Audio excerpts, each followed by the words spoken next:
Okay. I see the live button. Okay, you're good to go, Catherine. Okay. All right, then I'm going to call the meeting to order. Welcome everyone to the May meeting of the Library Advisory Board. For the record, I'm Catherine Daniels, Vice Chair of the Lab, substituting for Lois Stark, the Chair of the Lab, who's on vacation. While Lois is celebrating the sun in Arizona, I'm celebrating my 70th birthday today. Oh, wow. Happy birthday. Happy birthday. Thank you. Really happy birthday. What a way to spend your birthday. We already celebrated at lunchtime, so I'm good. So we'll just move right into the April minutes. And I do have a couple suggested clarifications. If folks want to turn to page 2, in the middle of the page where it starts Lois and Catherine, I would suggest a little bit of clarification so that it reads, Lois and Catherine created a letter for the lab to propose to the Salem Budget Committee, expressing the need for additional library funding. I think it's important to say what the letter was about, and that's what it was about.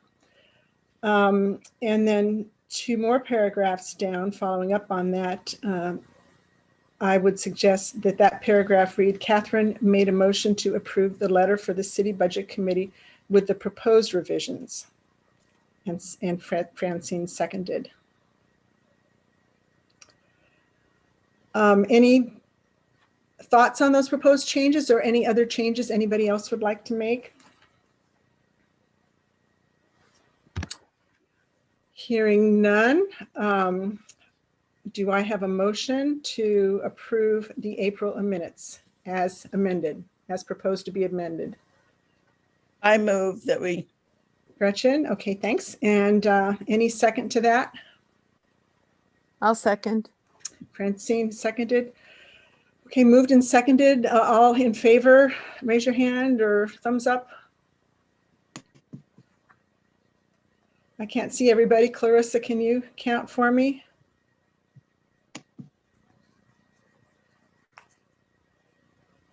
One, 2, 3, 4, 5. I lost the screen, but I second it. I mean, I say aye. Denise. Okay. Okay. All right, that's enough. Clarissa, did you get those proposed changes or do you need me to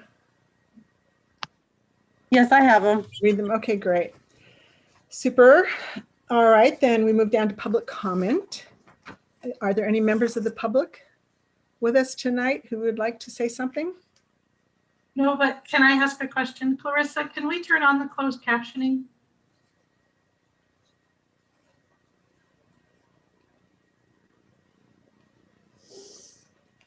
Yes. Thank One you. sec. This is a new capability. Yes, thank you, Sonia. Okay, then we can move on to information items. And the first item on the agenda is Teen Advisory Board update.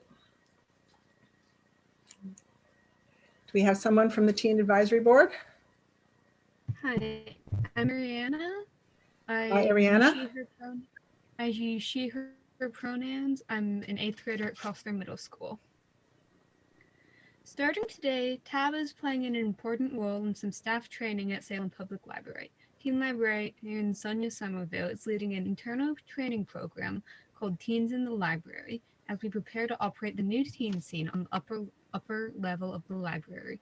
The centerpiece of that training is a recorded discussion featuring 6 TAB members and moderated by TAB member Mihir Joshi. They discuss how teens relate to adults, how they want to be treated in the library, and other topics. Another TAB team met this month to start planning a project they're calling Take What You Need. They will be providing small personal items and brochures/information from local agencies in the main floor bathrooms who may be short that day on an item that could be useful. Items offered will include tissues, lip balm, socks or mittens, feminine products, and hand sanitizer. TAB is working on plans for both collecting donations of items and filing and filling the holders as we settle back into the building. All right, any questions for Ariana? All right, thanks very much. Diana is also here. Oh, yes. Diana, you're muted. Okay, you got it.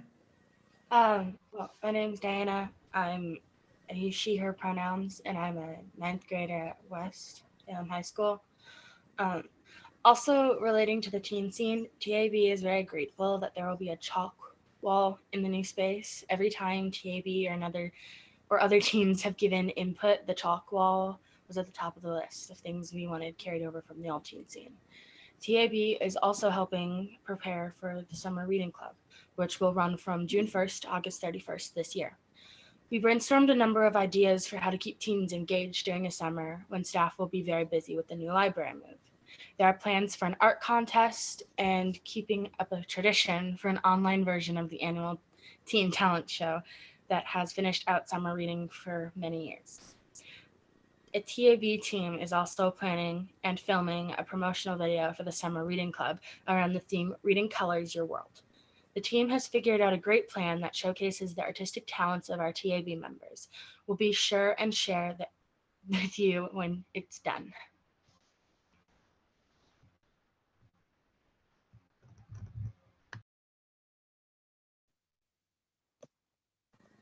There we go. All right, thank you, Diana. Any questions? All right, good enough. Thanks again. All right, moving on to the chair's report. Lois has not submitted a written report, but she has asked me to convey to the lab that she has dissolved the lab subcommittee after a conversation with legal counsel. The purpose of the subcommittee was for a small group to read background information, do some research, and identify potential issues for further discussion by the lab that might in turn generate recommendations that Lois could bring to the strategic plan steering committee. Lois and I thought this would help facilitate lab discussions, keep lab meetings to a reasonable length, and be a team building exercise. However, legal counsel interprets state public meetings law to apply to our subcommittee, which Lois and I feel would be just too complicated. Legal counsel will share her interpretation of public meeting law under discussion items when we come to the training piece, public meeting law training piece. Lois and I are disappointed, I have to say, in this legal interpretation, which we feel is unnecessarily cautious and overly narrow and restrictive. We find it hard to believe that it's the intent of state law to hamstring a small group of 3, which is not even a quorum and with no decision-making authority, a group that could make a real contribution to the library's strategic plan. So as a result of these turn of events, my feeling is that if lab members want to contribute to the strategic planning process, and I personally feel that this is probably the most important consequential work that lab can do on its time on this board. I invite each of you to be thinking about which areas you might be most interested in researching on your own or in discussing at the next few lab meetings. This might include really any facet of library services, such as facilities, programming, outreach, collection policy, materials, and so on. Lois would like this to be a discussion item at our June meeting. So in other words, the responsibilities that the subcommittee had will have to be devolved, reassigned to individual lab members if any of us or all of us want to become more directly involved in the strategic planning process. Lois is going to be representing the lab on the strategic plan. Actually, a good piece of news is that there will now be two lab voices on the strategic plan steering committee as the mayor has approved the addition of me as well as Lois to the committee. So thank you, Sarah. That was great news. So considering lab's important policy advising role, I think that's really nice for the lab to have 2 voices on the committee. And So yeah, so if everybody can be thinking about any issues that they want to discuss on the lab or look into on their own, we can discuss that a little more at the June meeting. I think that's it for what Lois and I wanted to share. So I'll turn it over now to Sarah and the city librarian's report. Can I ask a quick question? Yes, yes, please. Any questions? Yes. Does that prohibit, I mean, like I'm very, very new and I found the information that you were sharing to be really, really helpful. Does that mean that I understand we aren't a subcommittee, but that I can't reach out to you with information ongoing? Denise, that will be covered. I would say that let's save that question for Michelle when she covers public meeting law and she can get into those kinds of questions. Okay. I think that would be a great place to ask that since we have that training. Thank you very much. Yeah. I agree. That's a good place to ask that question. But also I would just add that Sarah and I chatted this morning, and I know that when I started the lab, I got a binder full of really good information. And you will also be getting binders full of information, including a PowerPoint presentation on public meeting law. And also Michelle will be covering public meeting law and public records and ethics. Also in the binder will be the bylaws, the Library Advisory Board bylaws that are part of city code, and other important documents that will help you on the lab. So that will be coming. Okay. All right. Sarah, on to you. Okay, so thank you for the introduction in the strategic planning arena. A quick reminder that lab actually has a very important role to play at the end of the process, which is approving the plan before it goes to and recommending it to council. So no matter what, lab will always be playing an incredibly important role in this process. So I just wanted to highlight that. And I also wanted to say that the steering committee did get passed through council. It was an information item. There were several questions, some very, very good questions about the demographic makeup of the steering committee and diversity on that steering committee. Our first charge actually as a steering committee will be to create an equity lens for the process. And I just met with the consultant who will be helping us build that equity lens. And she's very interested in taking what the city has done before. There is an equity lens that the Human Rights Commission is actually voting on tonight for the whole city. So, you know, we would be taking that into account in other pieces of equity work, diversity, equity, and inclusion work that's already happened at the city to make sure that we have an understanding of that going into this equity lens. But we will be creating our own equity lens for this process. So I'm very much looking forward to that. I will be sending out a a doodle poll to all of the steering committee members very soon with some dates for that equity lens meeting with Kathleen Holt is the name of the consultant that is working with Carroll Group and will be facilitating that equity lens work.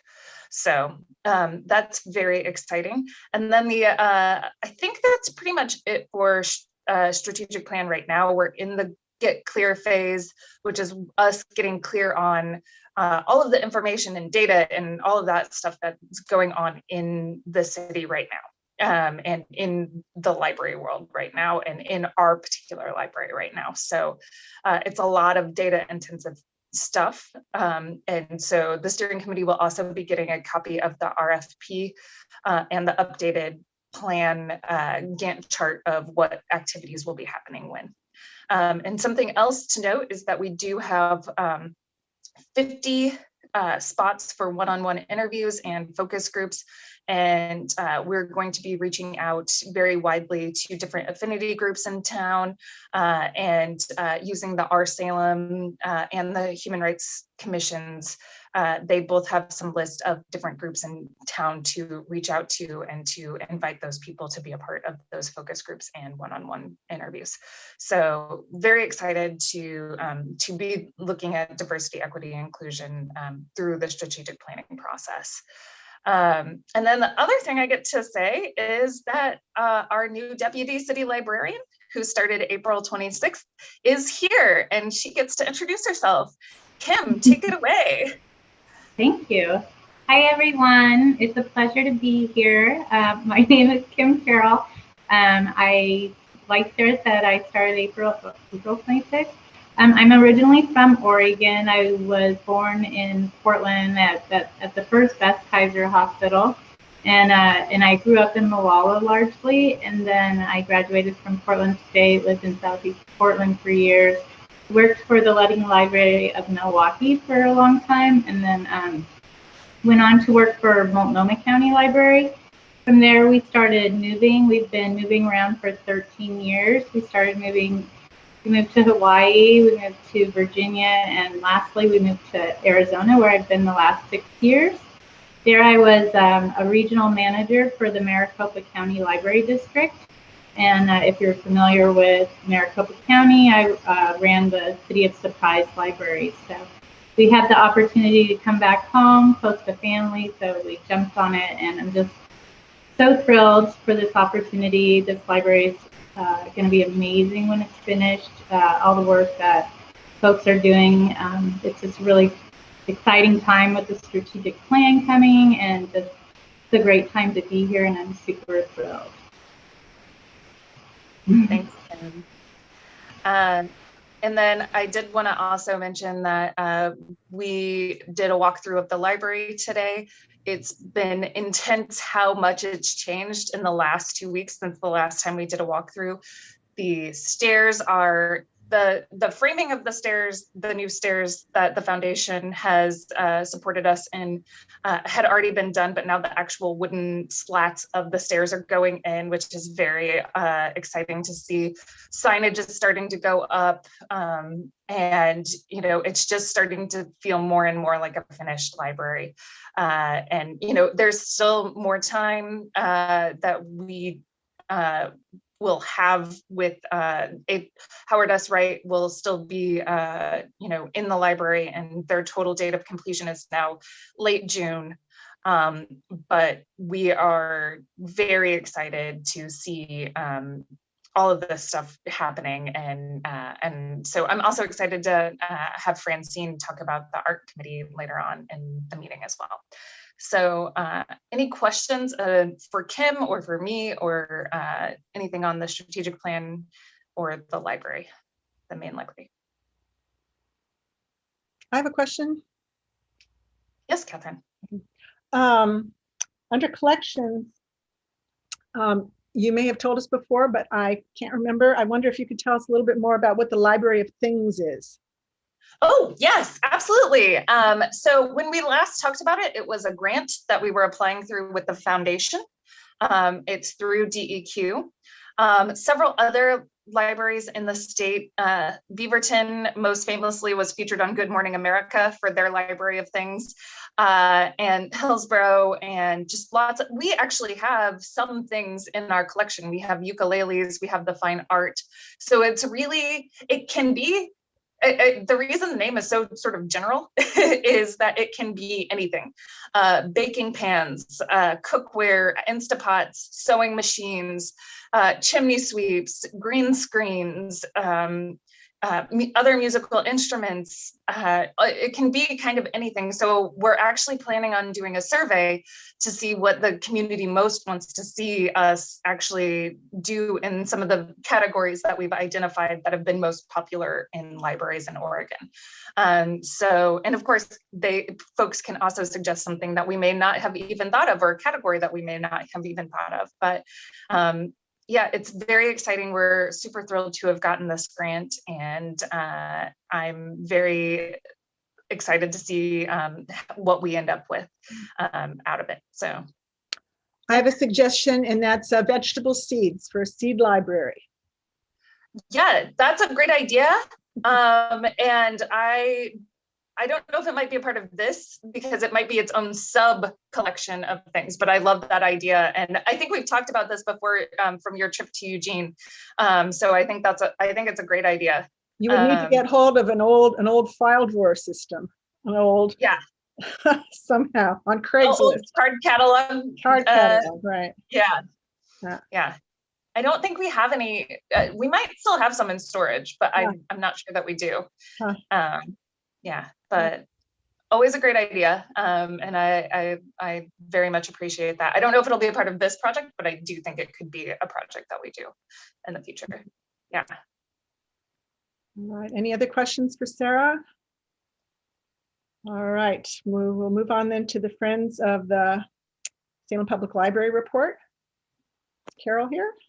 I'm here. Hi, There you go. everybody. Hi. So it's been a while since I've managed to catch up with y'all. I have, in the meantime, had a tour of the library, which I now gather is way dated, but it was so wonderful. It was just so terrific. And we are so excited about it. So I just wanted to throw that out. There isn't a great deal of news for us at the moment. The store continues to do pretty well, and that's the main thing that we've got going on at the moment, although we are getting lots of donations, which is nice. So that's pretty much how that end of things is going. Our board, sadly, is presently down to 5 people, and there should be at least 11. So we are right now undertaking a major recruitment effort. We're not sending out the recruitment announcements quite yet because we have some more internal work to do on our bylaws and documentation and other aspects that we would like to have in order before we start inviting people on. But we're hoping to get that done pretty quickly and then start officially recruiting probably toward the end of June or July. And then we would like to bring a new group onto the board in August or September. I mean, all of these dates are kind of fluid because, COVID and everything else.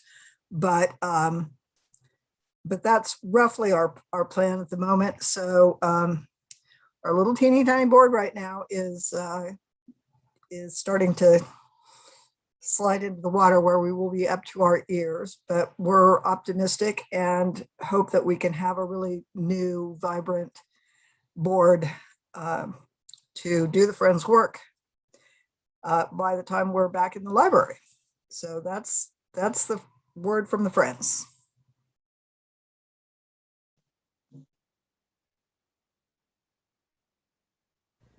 Okay, thank you, Carol. Any questions for Carol? All right, Gretchen, do you have a foundation report for us? Yes, I like your hair. It was a good hair day. It was. It's my birthday, so. I know. We didn't have a meeting this month.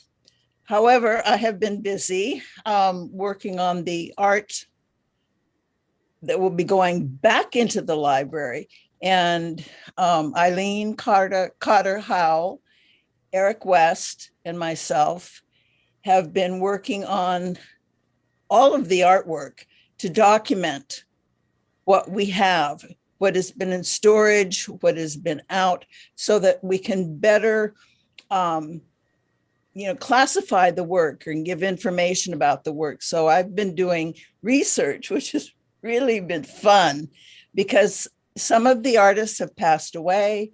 We have marginal information on some of the pieces. And so we're just, for every piece, we're going and seeing if we've got dates.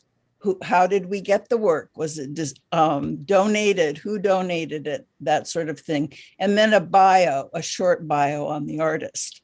And it's been great. Lots of time online looking up people. And so we're close to being finished with that. So, and it doesn't matter if this is a piece that's going back into the library or not.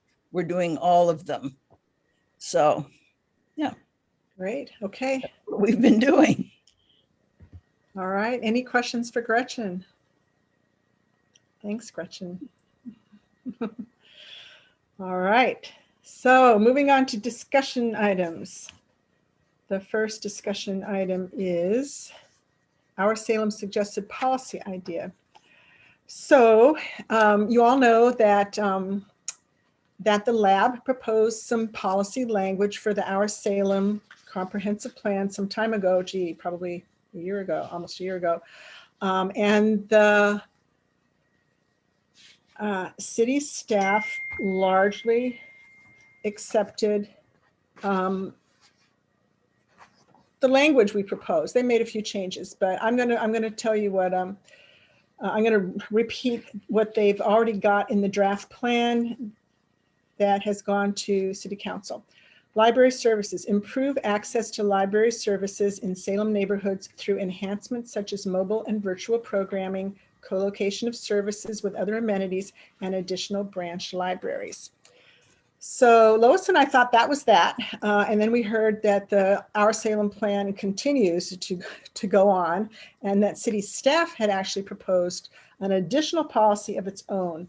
And there's a little write-up at the end of your on the material that you got from Clarissa that says city long-range planning staff has proposed an additional library policy for the Our Salem comprehensive plan. What they want to do is test it in the community and see whether there's support there in the community. And that new policy would read, libraries as gathering spaces foster the evolving role of libraries as valued community gathering spaces. So that wasn't really addressed in the earlier policy. So I can see that city staff might have wanted to include that. It's very unlikely they're going to get rid of the policy that they've already come up with. Much more likely, Eunice Kim has told us from the city that they would just add this as a second policy to the plan. So, but she would like to get the lab support if lab does indeed support this new proposed policy language. So I'm throwing it out there for discussion to see what people think about it. Any thoughts? Catherine, Yes. I thought that was so exciting when I came to that part about the library for gathering spaces. I thought, oh, that is so neat. And also what they're talking about virtual. I'd like to hear more about these ideas. It's exciting. All right. Great. It seems to be consistent with the direction our library wants to head, in our conversations and what library management has proposed. So any other questions or thoughts? Well, I concur with Denise. I mean, the thought of gathering places. Of course, and my whole thing is let's get more of them Okay. in the neighborhood.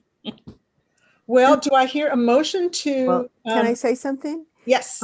I think along with that, and this certainly doesn't have to go in this policy, but I think one of the things we should keep on our radar is similar to can you hear me?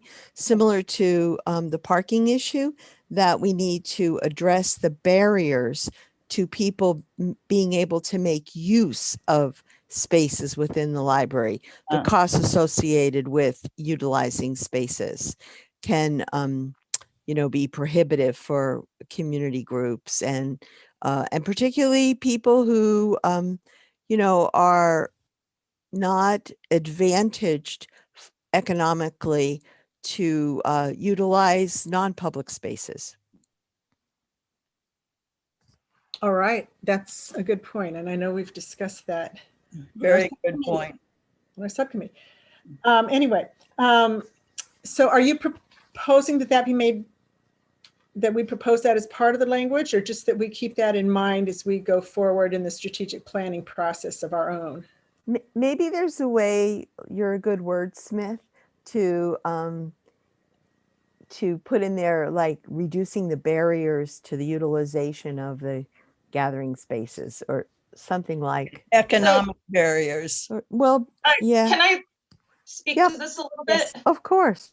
Yeah. So that's a great point, Francine, and one that we've already been working on. The fee schedule that we proposed to the budget office, the collaboration studio that is going into the library, we are going to have that be open to the public, unless there's a library program going on. We also have 6 study rooms now that we did not have before. We only had 1 teen study room in the library before. So, and those are free of charge. There's no charge to those. And nonprofit groups do get a different rate than for-profit groups that want to use the library. So there are just a few things that we're doing there that I want to make sure you guys are aware of, that we're already working on addressing that. But overall, it's a super great point, and I'm always all for us thinking about access and how we can improve access for our community. Okay, I'm not quite sure whether we should propose some addition of language to this, or tell city staff that we support it as it is, but also would like them to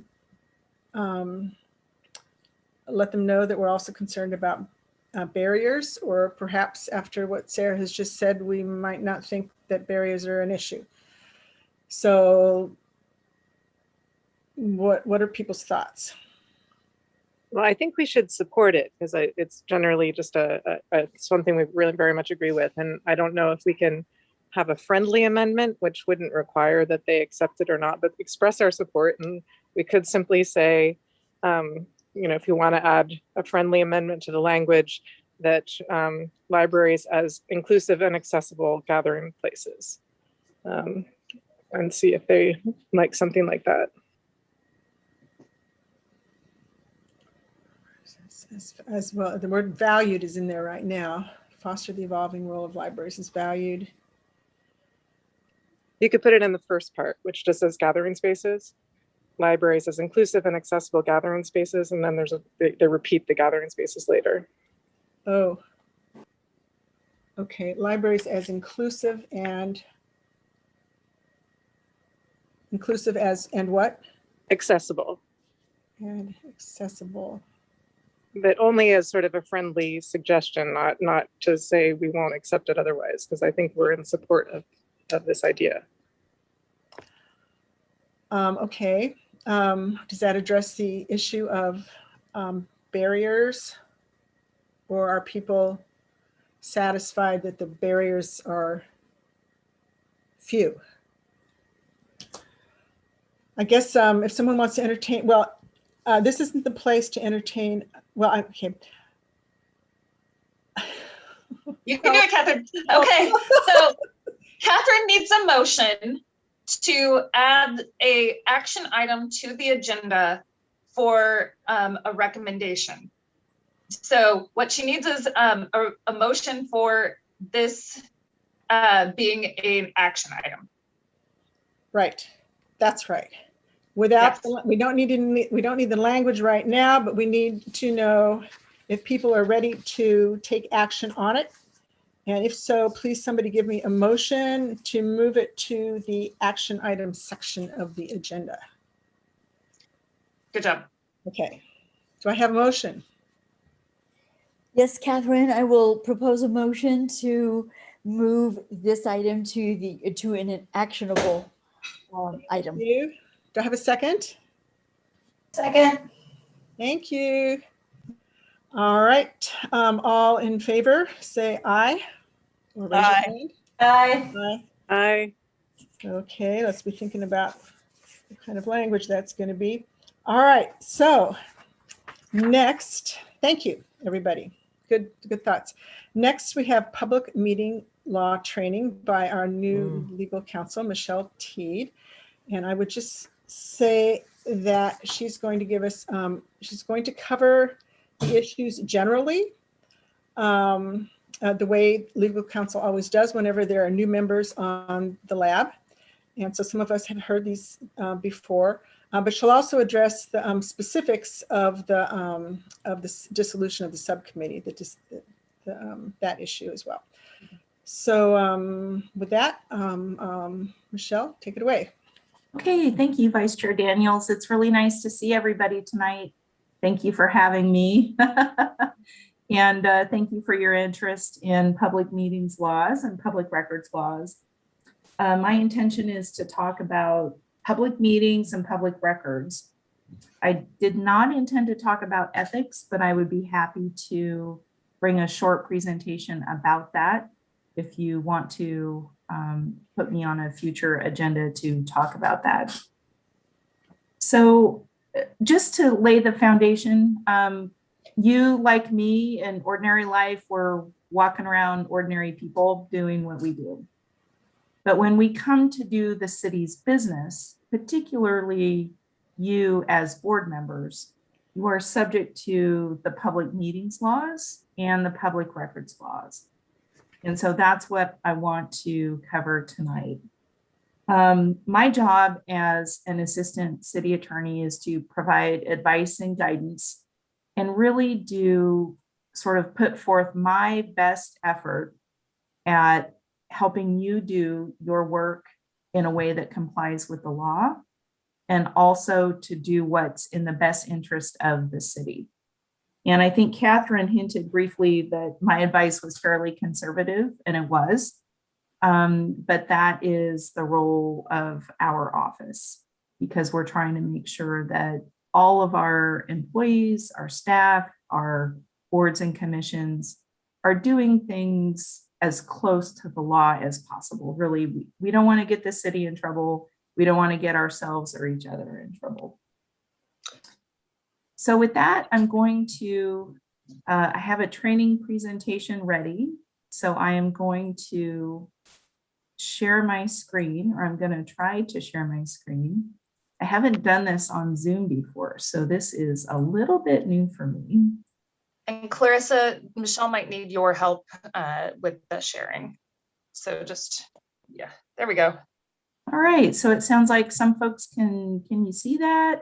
I guess let me know if you don't see something that's got a green slide on it. Okay, so this is just our introduction. This is what we're going to talk about tonight. The public meetings laws apply to any body or any entity that is a governing body of the state or any of its subdivisions, including the city.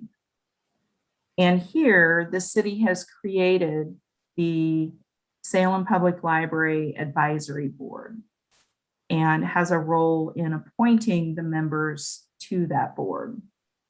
And so the lab is a governing body under the public meetings laws. And we'll talk a little bit about the subcommittee and how that subcommittee is also construed as a governing body under the statutes. So we'll talk about that when we go to part 2, when we talk about that subcommittee.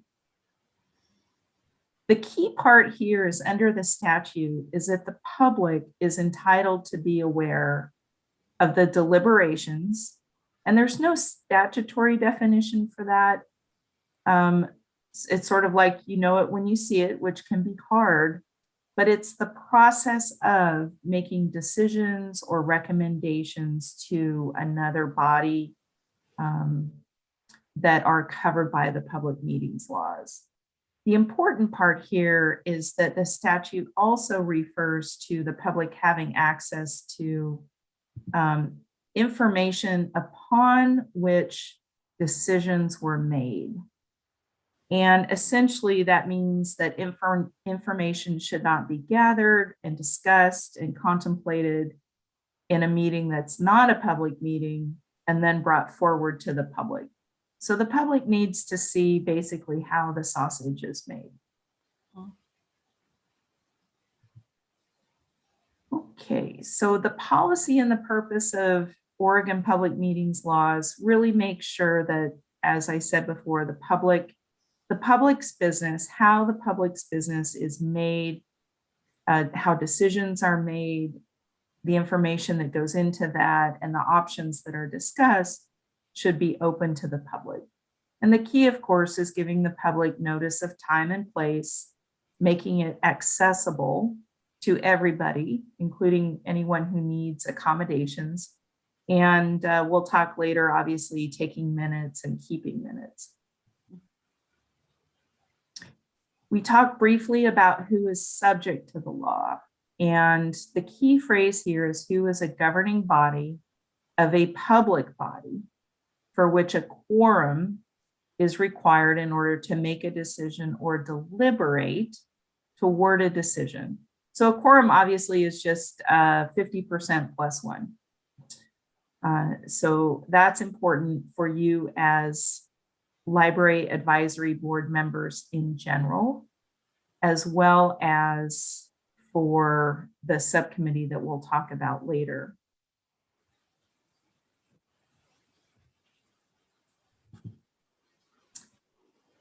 Okay, who is subject to the law? A governing body means any two or more members of a public body that have authority to make decisions for or make recommendations to a public body on policy or administration. So the idea here is that a governing body can be a subcommittee, and on ad hoc committee, it can be any variation of a governing body if they have authority to do these things, which are making decisions, making recommendations, and frankly, deliberating.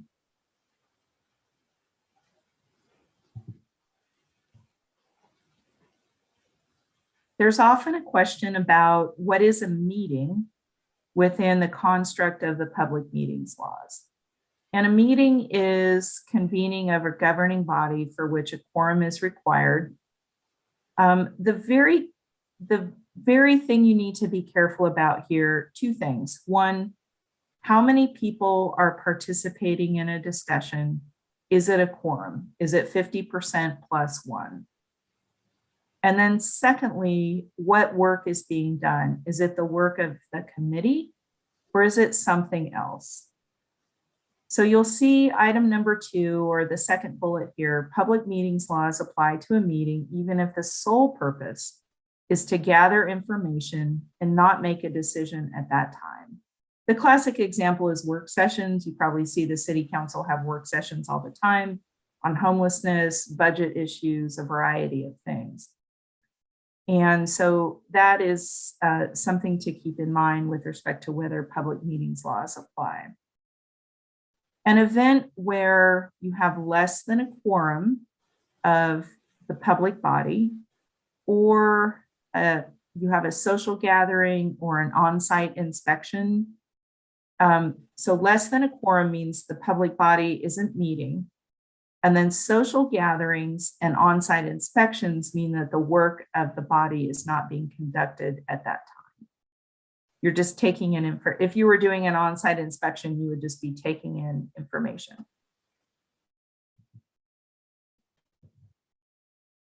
So this slide talks about something that you folks probably won't do very often, but you will see on the City of Salem calendar for City Council executive session. And an executive session is a version of a public meeting where the public, by statute, is not allowed to attend. The media is allowed to attend. And there are certain topics that make a meeting eligible for executive session. The important part here is that no final decision can be made in an executive session. It requires at least 24 hours notice. And there we've talked about the media. And I think I've got a slide here about topics eligible for executive session. It looks like I took that slide out. So generally in executive session, you would think about content that could hurt business competitors or perhaps the community or individuals if it was made public. So examples include labor negotiations, negotiating real estate, certain personnel evaluations. So for instance, if the city of Salem were to evaluate whether the police chief should continue on as the police chief, that would be a personnel consideration. And again, I don't expect the lab to have these types of meetings, but if you think you have a topic that might be covered, definitely reach out and I will help you with that. One of the things I really want to call your attention to is the possibility of having what the Attorney General's manual and the statutes refer to as serial meetings. So for instance, if one lab member were to talk to another lab member, talk about an issue, get feedback, decide how to vote, and then reach out to another lab member, get input, discuss it, decide how to vote, etc. Those are considered serial meetings, and that would violate the public meetings laws. Another place where public officials can get tripped up is exchanging emails with an entire body. So for instance, if you were to send an email to the entire library advisory board that said, I don't think we should approve this, here's my background and information, what does everybody else think? And other lab members chime in, that would constitute deliberation and that would constitute a public meeting. And the important part about that is it seems innocuous enough and it seems removed because you're doing it by email. But the idea here is that we can't, the legislature made the decision that they don't want to allow public officials to do by email what they couldn't do in person. Like you can't talk to one person and sort of have a chain reaction, if you will, a series of meetings. So please be very careful. Please, I would highly recommend not copying the entire board. When you send emails to the board, keep it very simple with respect to things like what date, what time, what are we discussing. I would strongly encourage you to avoid deliberations by email. An example of where this went sideways is a case, I have two cases to tell you about out of Lane County. And the first one has to do, it's Dumdy versus Handy. And here the Lane County Board of Commissioners engaged in a series of meetings that wound up constituting a public meeting under the public records laws, but they did this by email. And the court really took issue with the fact that the commissioners had tried to avoid the public records laws. And because of that, this was found to be a willful violation of the public meetings laws. And there were several commissioners who were fined $20,000 personally. And the county was fined $350,000. And I think just on a personal level, none of us want to put our fellow board members in the position of having to pay penalties like that. So just be careful with respect to email and serial meetings. Okay, I'm getting back to the right screen here. Okay. So again, referring to that case we just talked about, just be careful about the use of email. Try not to, please do your best to avoid copying the entire board. If there's substance in your email, save it for a public meeting. We talked about liability there. Okay, the other decision I want to share with you is also out of Lane County, Handy versus Lane County. And in this case, there were several commissioners who met individually and they formed a small group. So less than a quorum, but they formed a small group and they worked with staff to put together budget recommendations. And that was part of the background to what happened here. There was a public records request and an exchange between commissioners related to that public records request. And there was also an exchange with the county administrator. And in that case, you can see here, the members, the commissioners, members via emails were not strictly limited to the scheduling question and commented on the substance. And I want to come back and kind of address that when we talk about the subcommittee that had been contemplated here. And the court went on to find, because a quorum of members received the comments via email, there was a meeting violation. So we don't want to be in that. We don't want to be in that position. Okay, something that I just want to call your attention to as board members, I believe that you do not have city email addresses. You receive emails on your personal, your private email account. Mm-hmm. Please keep in mind that just because it's on your private email account does not mean it's protected from the public records laws or from the public meetings laws. So the account to which somebody communicates with you is not determinative. I realize you don't really have a choice with respect to doing lab business. Your personal account is all you can use. So my best advice is just be careful what you put in your emails. Avoid substance and avoid content that you wouldn't want to see on the front page of the paper.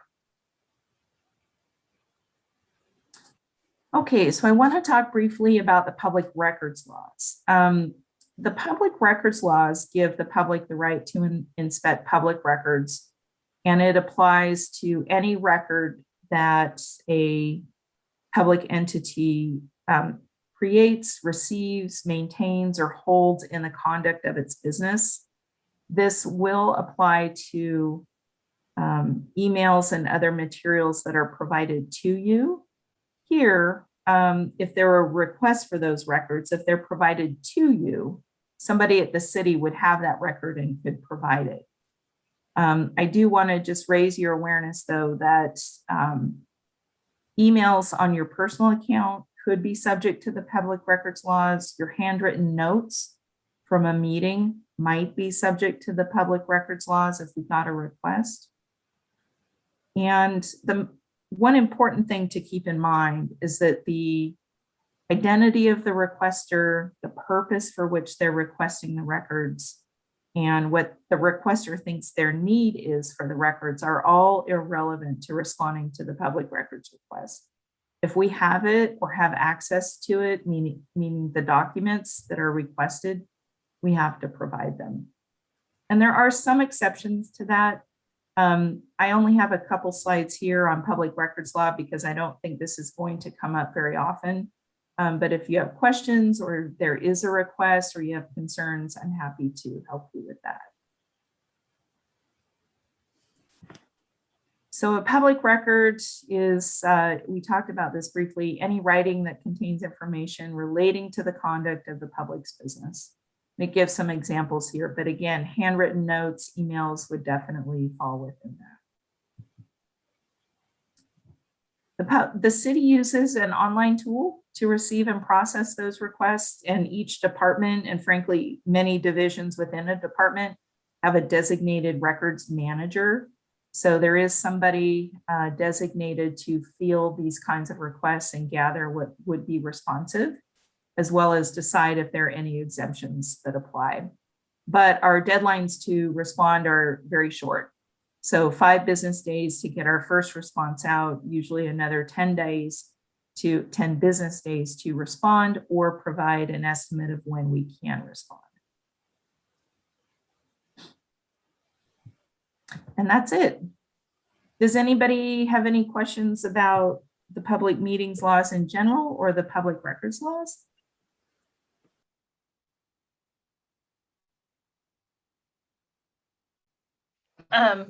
Denise, do you want to ask your question again? I was just talking away. It keeps on mute. I've done that. Also, I apologize. My internet cut out as you were speaking about some of the things that I have a question about. Oh, no. I would like to be able to reach out to Sarah or Catherine or Francine or Lois, as I am kind of a newbie, and ask for clarification, things of that sort on different projects. That's not a serial meeting necessarily, if I'm not including the previous subcommittee, such as Francine also. So individual emails on occasion, where does that fit? That's probably fine. I would caution you and your fellow board members to just be careful. So if it starts out as, hey, I have a question about our collection policy, and somebody else takes it and talks to another board member, well, what do you think? Should we create a clarification for that? And then someone else talks to another board member, well, what do you think and what we should do? Then it looks like a deliberation. And the caution would be around how many people are in that discussion. So Okay. you'd want to avoid a quorum. Candidly, I'd suggest that you avoid that kind of conversation by email in general. But yeah, absolutely. Reach out for clarification, ask questions, you and one other person, not a problem. And the key here is that you and either the person you talk to or the second and third person you talk to are not, you don't have authority to make recommendations or decisions for the public body, which is the statutory definition. Okay, thank you very much. And Denise, to your point about reaching out to me, Yeah. your conversations with me directly, they are part of public records law, but they are not necessarily part of public meeting law. I'm always happy to, I'm not going to tell you what to think or anything like that, but I will always answer any questions that you have, and I'm happy to do that.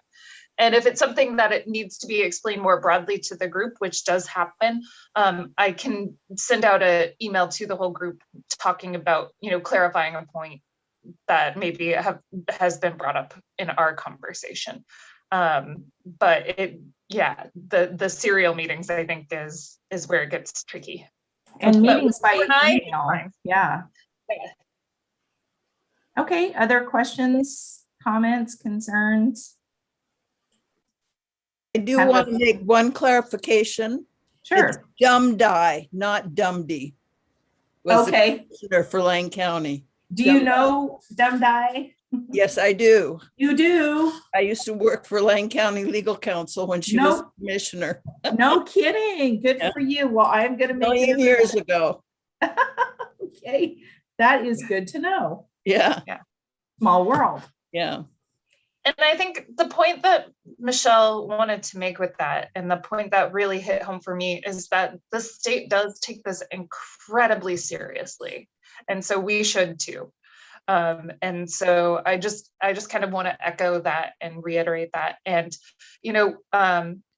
to Catherine's point, we absolutely, if the subcommittee wanted to be a public meeting, we are happy to facilitate that as staff. We can happily set up the accommodations, the agenda, and do all of the things that we do for this group that we're going to be doing for the steering committee, all of those things for a subcommittee. And I do realize that probably feels a little onerous, but we're happy to do that when subcommittees are appointed or created, just so you guys know that. Yes, and Sarah, We did you are share that with disbanded. us? Is my understanding that we're disbanded, however. So Right. if the subcommittee were to be reformatted, it would be reformed, like at the direction of the chair. Right. If it were to be reformed at the direction of the chair, then with public, as a public meeting, then we would be happy to facilitate that. Yes. Sorry, Catherine, I saw you were. Yeah, so Sarah did share that with us, that she was willing to staff the meeting, but Lois and I had in mind something more informal. The first and only meeting we had was the three of us in the park. We wanted to be able to make changes on short notice if it rained, or reschedule if one person couldn't come, and we just didn't want to make it a big formal thing. So we made that decision or Lois made the decision to dissolve it, and I agreed with that. And we thought that to the degree that individual lab members want to be more actively involved in, discussing or researching issues involving the library, it's going to be on individuals to do that and bring those thoughts or research to the lab and then discuss those issues before the whole lab. I'd say if individuals, well, that's probably the best way to do it. Yeah. So, all right. Thank you, Michelle. Any other questions? Okay. All right, Francine, then.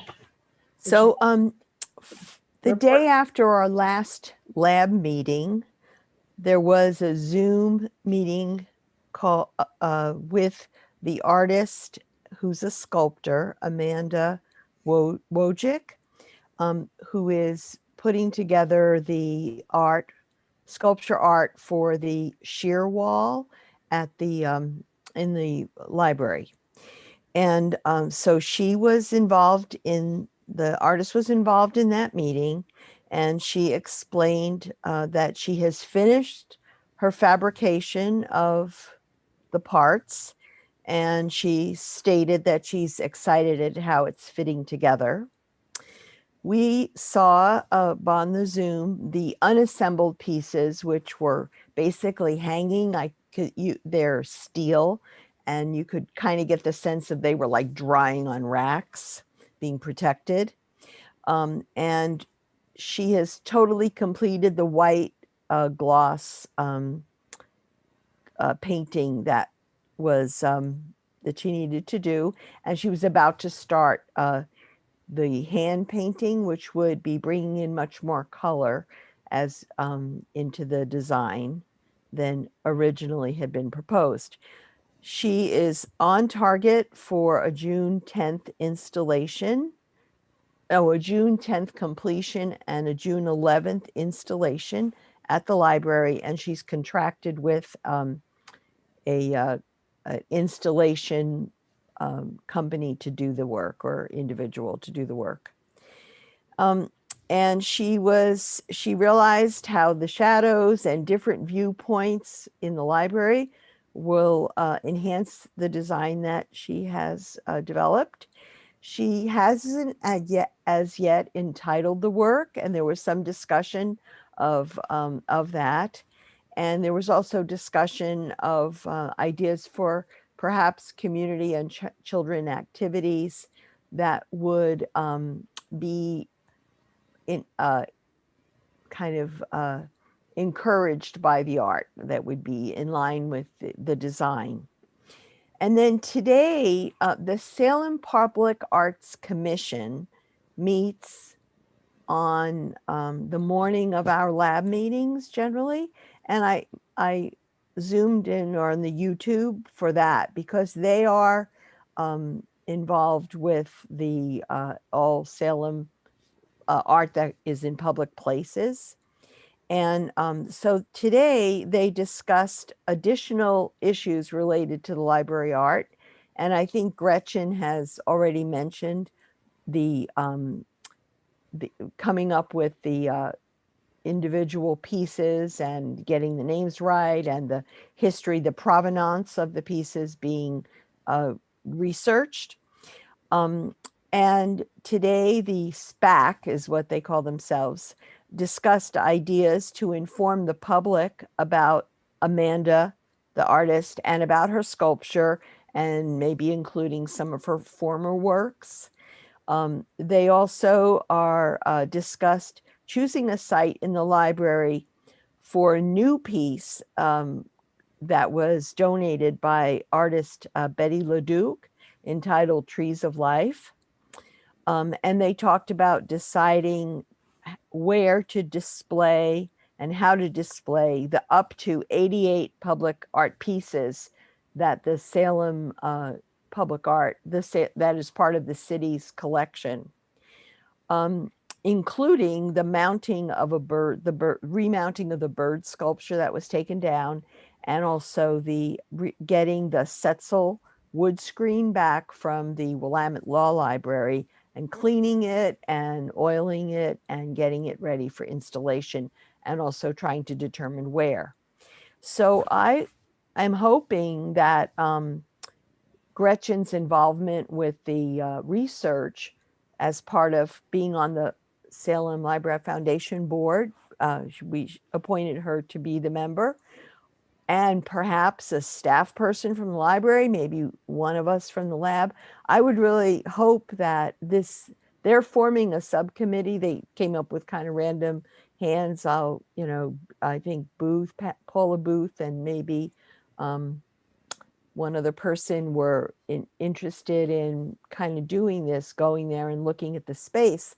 But I would say it might be really, I don't know, Sarah, if somebody from your staff will be part of that, because like you're the people that are looking at it all day long. And then also some public, like we represent the public. Is Gretchen going to have a role in that, or do we have any opportunity, I guess, to influence which pieces are chosen to be reinstalled, and also how? Francine, the foundation basically owns the art, the collection.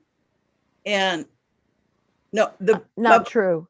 The city owns stuff and the foundation owns stuff. Okay. They're separate we're collections. going to, what we're doing, Eric West and I, and that are the committee on the foundation. Okay. And Yeah.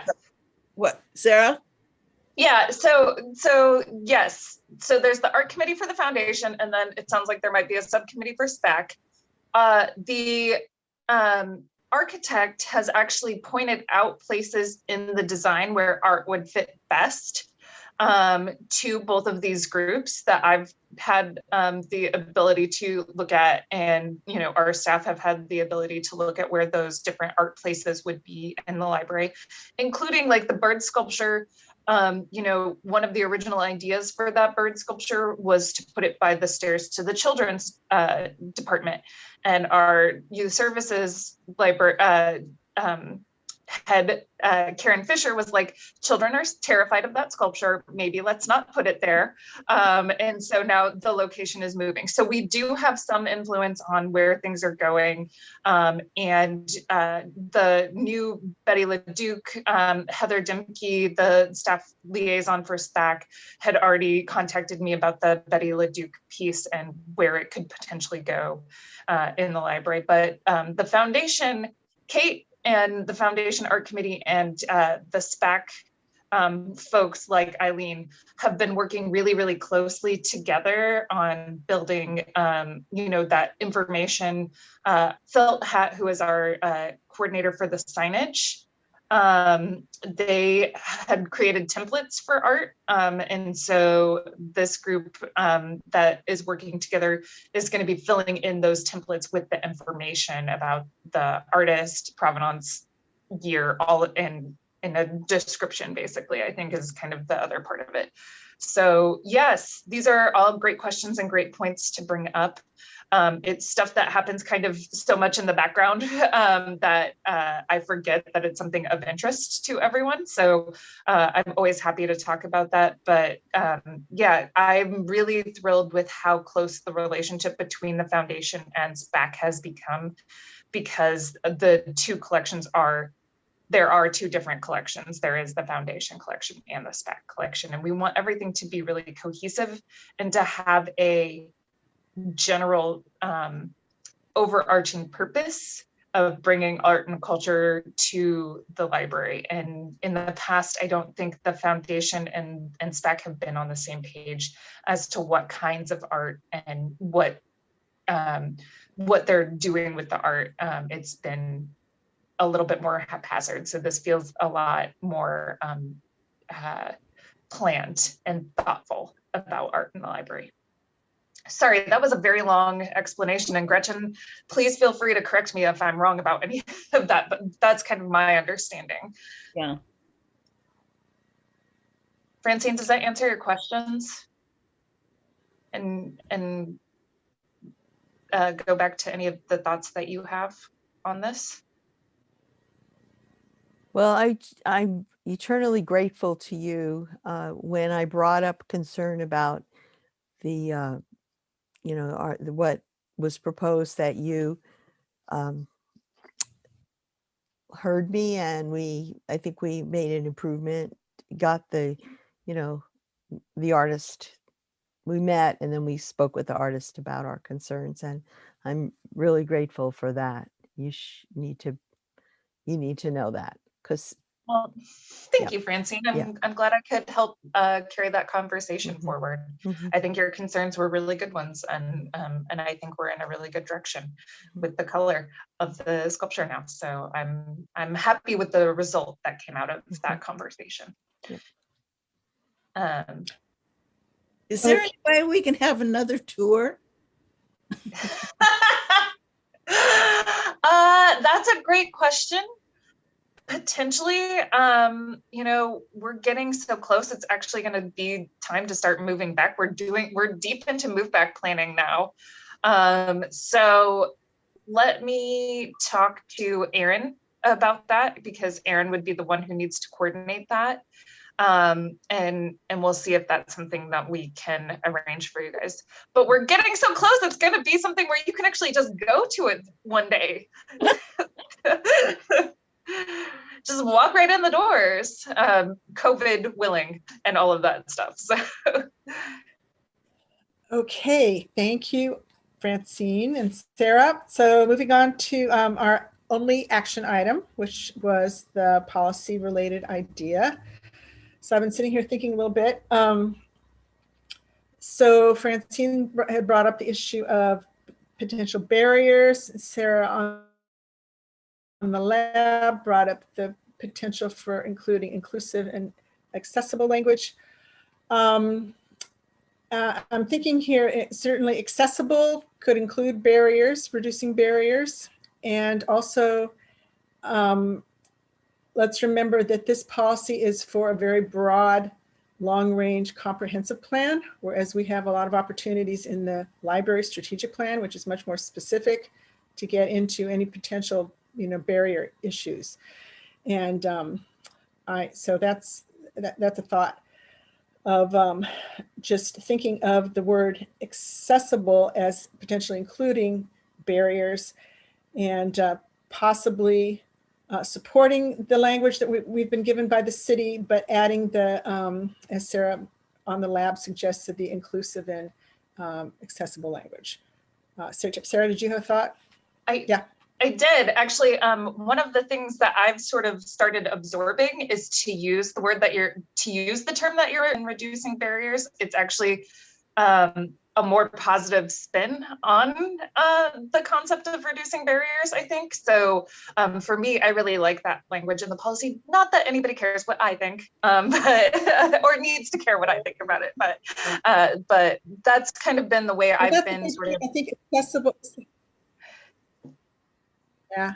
So accessible, of course, can mean, I think a lot of people think in terms of like driving, parking, distance you're driving, whether there's free parking, that sort of thing. But certainly accessible could certainly include a reduction of barriers, costs, and any other kind of barriers. So it's a more inclusive term as well as a more positive term. That's right. Yeah. Exactly. Yeah. So is there any further discussion, or would anybody like to make a motion?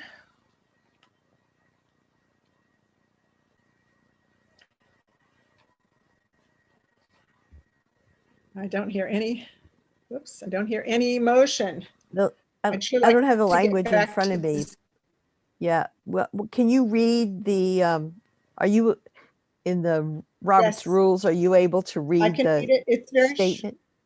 Yes, it's very short. Right now, it reads: libraries as gathering spaces dash foster the evolving role of libraries as valued community gathering spaces.